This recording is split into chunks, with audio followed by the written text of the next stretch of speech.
In Unit 3, we're moving into polynomial functions, but before we can work on any problems, we've got to go over some naming conventions. So if we have just a number, say the number 5, that's going to be a 0th degree polynomial.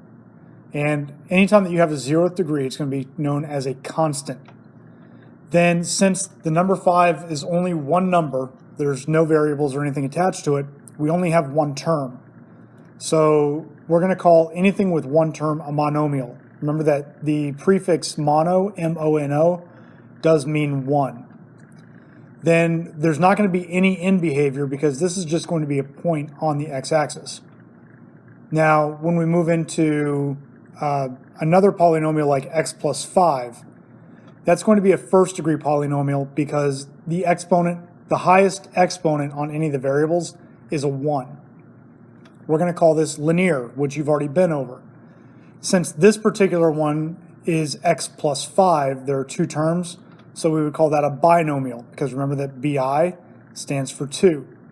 Then the end behavior is going to be down, up, or up, down, based on whether it's a negative slope or a positive slope. Then moving on to the next thing, we've got x squared minus x plus 5, and in this case, the highest exponent is a 2. So that means that the degree is 2 and the name is quadratic, which again, we just went over in the last unit.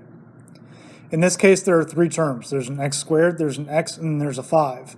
So this is a trinomial. Anytime that you have 3, that's what tri means. Then this is going to be up, up, or down, down, depending on whether that lead coefficient is positive or negative. Moving on to the next one. We have x cubed plus 2x squared plus x plus 5. And since this one has a highest exponent of 3, that means it's a degree 3 or third degree, and it's going to be cubic. The term number, since we've got 4 terms here, we have a cubed term, a squared term, an exponent of 1, and then a constant. We've got a polynomial. Anytime that we have 4 or more terms, we're just going to call it a polynomial. And again, this is going to be down, up, or up, down. Then, moving on to the next one, we've got x to the 4th minus 5. Since we've got an exponent of 4, this is going to be a 4th degree or quartic polynomial. We have 2 terms, so that means it's a binomial. So we would call this a quartic binomial. In this case, it's going to be up, up, or down, down, depending on that lead coefficient. Then the next one is x to the 5th plus x plus 5, and we now have an highest exponent of 5, which means this is 5th degree or quintic. There are 3 terms, so it's a trinomial, so we would call it a quintic trinomial. This one is going to be down, up, or up, down, depending again on that lead coefficient. And then the final one that we've got is x to the 6th, which is a 6th degree polynomial, and that's all we're going to call it is 6th degree. So anything beyond 6th degree, or we're going to call 6th degree, 7th degree, 8th degree, 9th degree.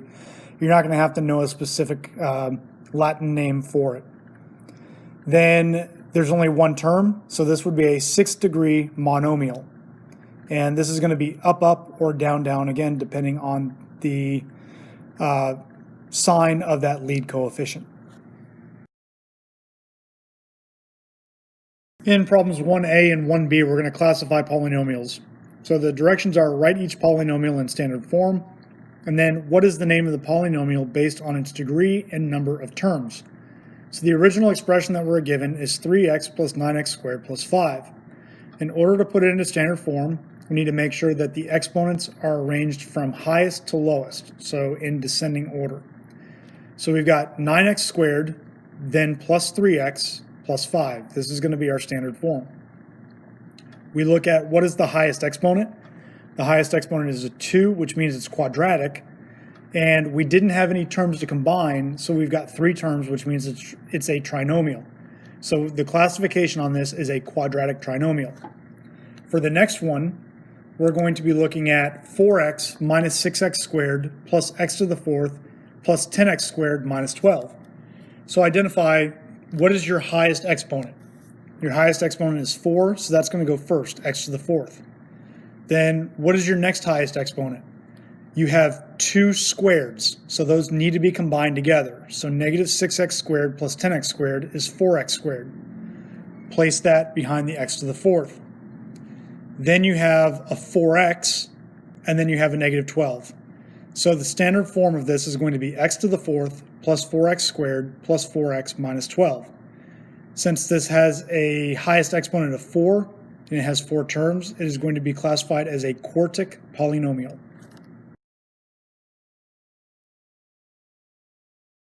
In problem number 2, we're going to describe the end behavior of a polynomial function.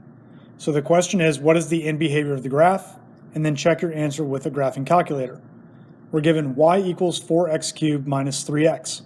What we want to do is we want to look at what is the lead coefficient, is it positive or negative, and then what is the highest exponent.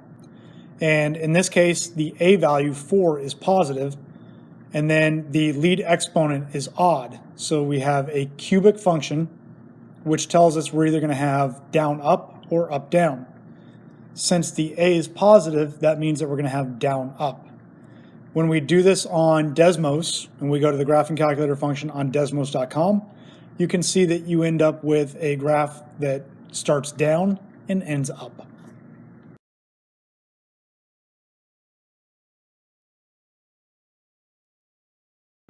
For the next example, we're given y equals negative 2x to the fourth plus 8x cubed minus 8x squared plus 2. So we look again at that lead coefficient. The lead coefficient is negative, and then the lead exponent is even. So this means that we're either going to have an up-up or a down-down. Since that a value is negative, that means we're going to have a down-down. When we graph this over on Desmos, it confirms that we start down and end down.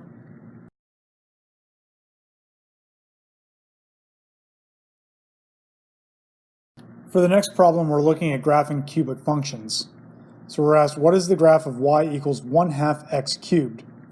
In this case, we have nothing that indicates that there's any left or right movement or up or down movement of our graph. So that means that basically what amounts to a vertex is going to be at 0, 0. And so we can base all of our points that we're going to look for off of that 0, 0, almost being like the axis of symmetry of the vertex. So I'm going to choose the points negative 2, negative 1, 1, and 2. I'm going to plug those in for x. When we plug in negative 2 for x, we get negative 4 for y. When we plug in negative 1 for x, we get negative 1/2 for y. When we plug in 1 for x, we get 1/2 for y. And when we plug in 2 for x, we get 4 for y. So create your xy chart based off of those points, and then graph those points, connect them together with a line, and you can see that we have a cubic function.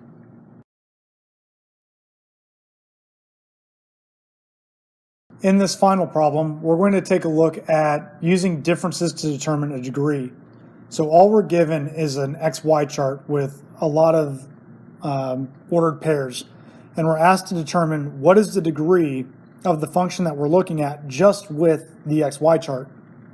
So what you want to do is you want to look at your Y values. The Y values are the things that are important here. So list those Y values again. You've got negative 1, negative 7, negative 3, 5, 11, 9, and negative 7. So what we're looking to do is figure out what does it take us to get from negative 1 to negative 7, from negative 7 to negative 3, from negative 3 to 5, from 5 to 11, from 11 to 9, and 9 to negative 7. So to get from negative 1 to negative 7, you've got to subtract 6. Then from negative 7 to negative 3, you've got to add 4. From negative 3 to 5, you have to add 8. From 5 to 11, you have to add 6. And from 11 to 9, you have to subtract 2. And then from 9 to negative 7, you've got to subtract 16. So now we've got another column with numbers in it, negative 6, 4, 8, 6, negative 2, and negative 16. If all of those numbers were exactly the same, so if we got straight 1s or straight 2s all the way down that column, then we'd be looking at a first degree polynomial. But since these numbers are different, we have to repeat the same process. So to get from negative 6 to 4, you add 10. From 4 to 8, you add 4. From 8 to 6, you subtract 2. From 6 to negative 2, you subtract 8. And from negative 2 to negative 16, you subtract 14.